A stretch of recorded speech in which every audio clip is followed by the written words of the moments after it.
of the Earth. They are literally going to accelerate hundreds of millions of protons inside of the tubes that you can see there behind us to just beneath the speed of light. Then they're going to compress them down to a human hair's width, and they're going to collide as many as 600 million particles per second. This has never happened on Earth before, unless maybe it was when God spoke and brought all these particles together the first time around. So, yeah, there are some physicists concerned. There's been fears that we might open up some kind of a black hole, and yet that's actually kind of what they want to do. We can talk about that during the program. They want to open a black hole, and they want to see if they can send gravitons through it to communicate with the other side. People, listen. These people are messing with something they do not understand. A lot of scientists that started working on this project, they backed away and they said, you know what?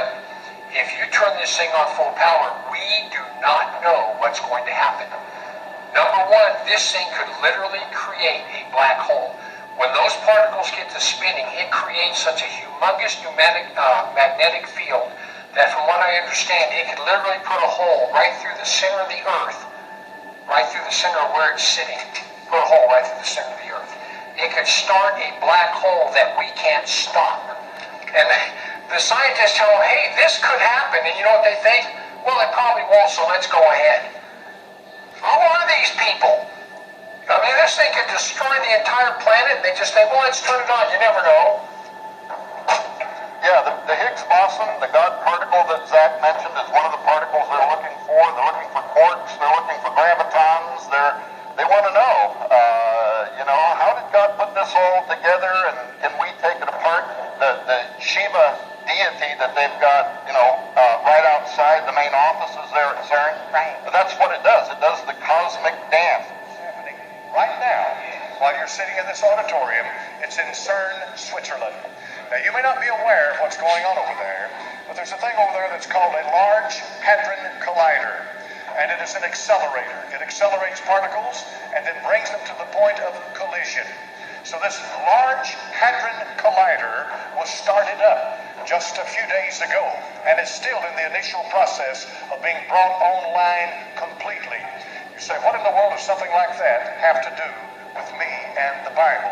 It has a lot to do with you and the Bible.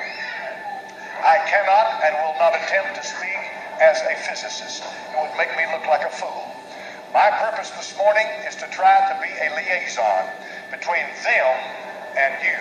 It's to try to take what's going on in that collider and break it down to where I can understand it, and I can give it out so you can understand it, to where it makes an application to your life and to this world as we know it today. For what is happening in that collider is an astounding thing. So I want to read something to you this morning from what's called a theoretical physicist. This man, his name is S.Hawking.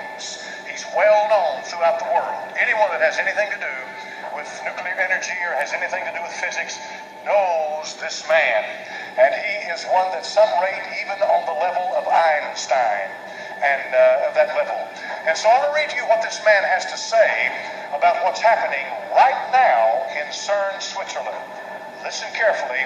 These are the words of Stephen Hawking.